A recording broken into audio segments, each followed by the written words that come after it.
I waved goodbye to my 4-year-old son, Isaac, as he went off to his dad's for the weekend. Closed the door, walked into the kitchen, took a large bottle of gin down from the shelf, cracked it open, and began to numb the intense pain and sadness I held inside of myself in the only way that I knew how. I remember that day so clearly. It is etched into my memory. I remember looking at the clock on the wall. It was 10:30 a.m. The pressure of being a single mum, worried about money, bitter arguments after a separation, had left me feeling completely destroyed. I hated myself. I felt so desperately alone and like such a failure. My heart broke every time I watched Isaac walk away.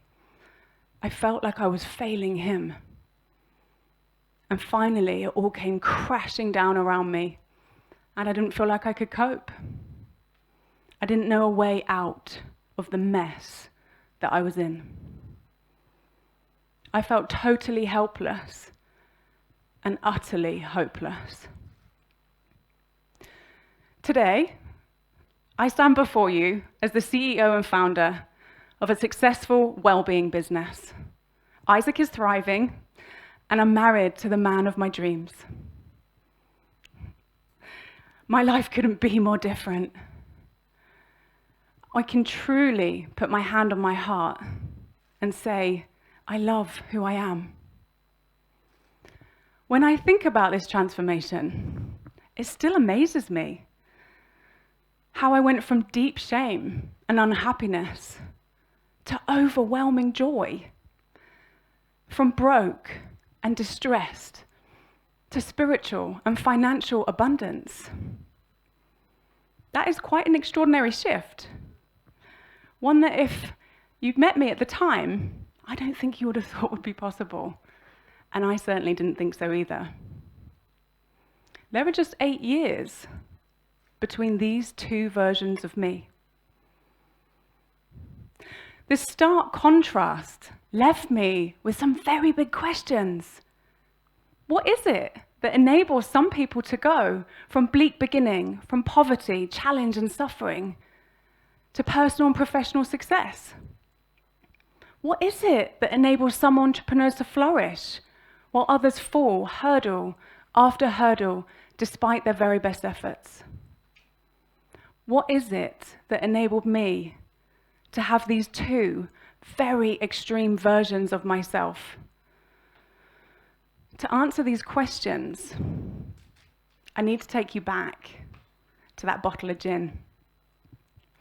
I woke the day after feeling as bad as you can imagine, but also with a sense of inner knowing.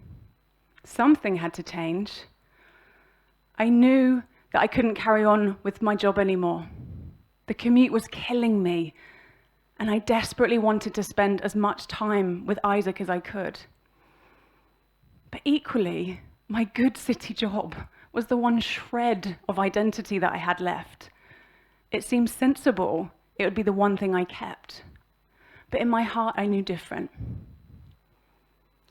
I had absolutely no idea what I could do that would financially provide us with enough. I had a mortgage to pay and a son to feed.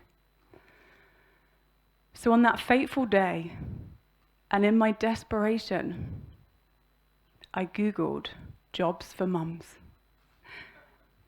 And at the top of the Google search was the opportunity to buy a yoga franchise. It said it would be a great opportunity for mums to work around their children. And as we know, everything on Google is absolutely true. So I called the number. And by the end of that day, I had literally bought a business on a credit card and a hangover.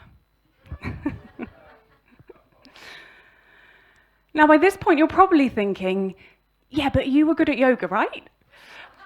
And the answer to that question was no, I was not. I'd hardly done any. I was out of shape. And I'd never run my own business before. It was an insane decision, and everybody around me told me so. But I was determined. I had to be. There was no plan B. So I worked, and I studied, and I worked, and I studied. I had no choice but to make it work. And for a while, I only had 2 people in a class. And one of those spaces I had gifted for free. But I kept going, and I kept going. And as fortune would have it, and to my great surprise, yoga was exactly what I needed. Something happened in those hours that I spent on my yoga mat. My mind became calm and relaxed. I stopped being so unkind to myself. My inner awareness grew, and I was able to see things from a new perspective. I found an inner peace I had never known before. And from there, everything in my life began to transform. My business started to thrive. I spent the time I wanted to spend with Isaac. I made enough money for us to live. I loved what I was doing, and I was making a difference in our community. This transformation made me curious. What is it, I wondered, that enabled this to happen?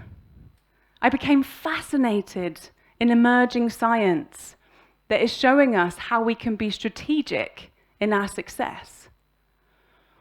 My obsession with this process of change led me to become a mindset coach.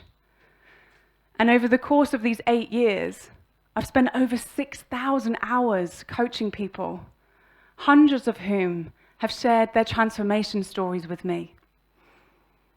I have witnessed firsthand those who have created success in their lives, and I have witnessed those who haven't. My conclusion from all of this: success is no mistake. There is a big difference between those who are successful and those who are not, between that version of me and this version. In that version, I was desperately seeking external happiness to feel that I was good enough. I was chasing success. In this version, I have cultivated an inner joy. I do not need to achieve my goals. And that is what makes us far more likely to achieve them. What I have discovered is that successful people flip their thinking. Throughout our lifetimes, we are taught that we will be happy when we achieve our goals, and it's then that we can experience self-esteem. Our society is based on it, isn't it?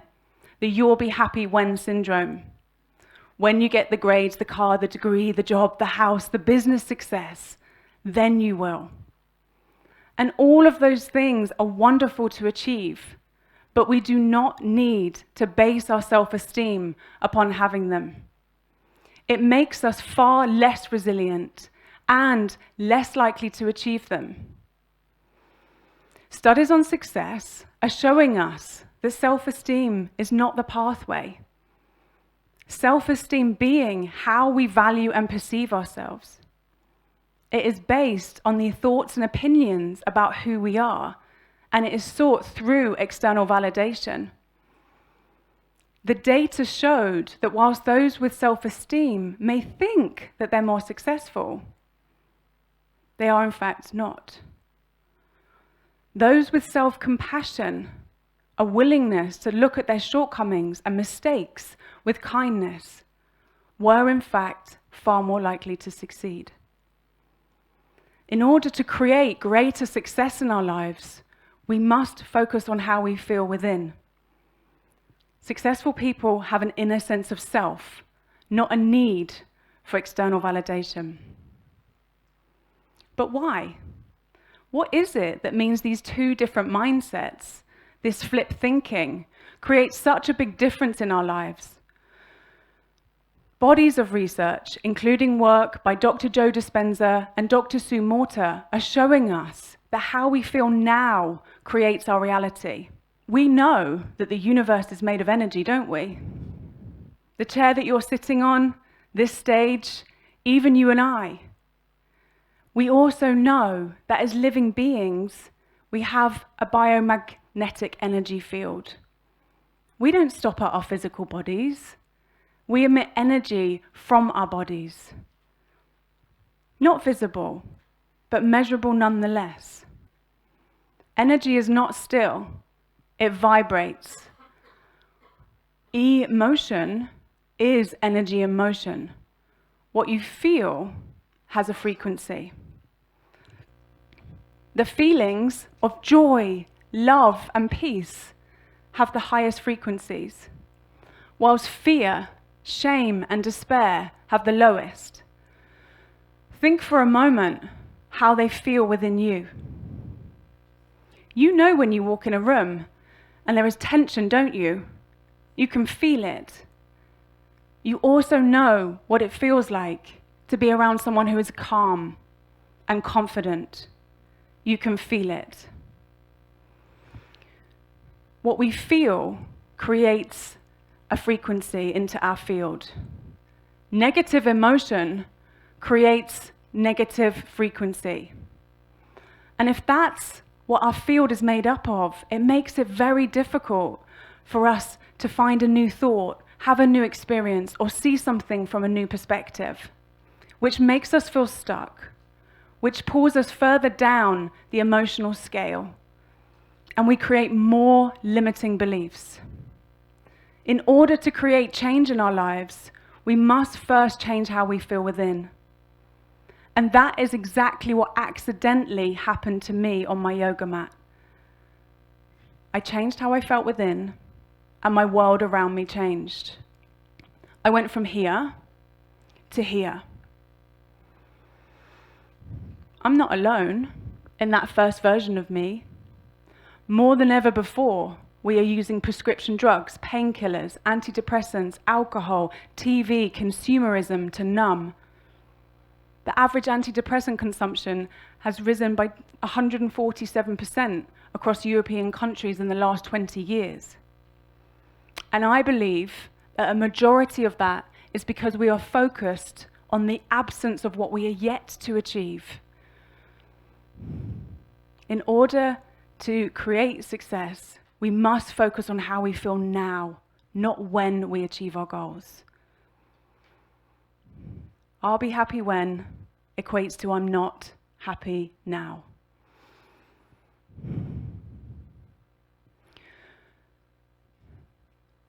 Inner joy is the pathway to greater success. So how do you tap into yours? Here are 3 key things that I've used in my transformation and still use today. Key 1, keep an eye on your belief system. Recognize limiting beliefs you hold about your ability and your worth, and do something about them. Beliefs by definition are not fact. They are merely thoughts, and they have a huge impact on your frequency. Key 2, practice massive gratitude.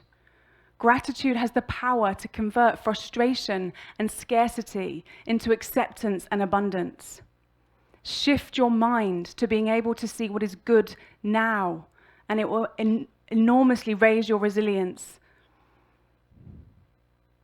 Key 3, actively manage your state. How you feel now matters.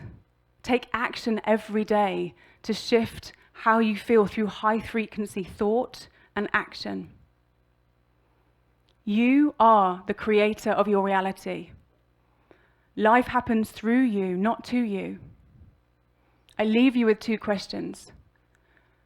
Are you chasing happiness, or are you cultivating inner joy? Which version of you will you choose to become?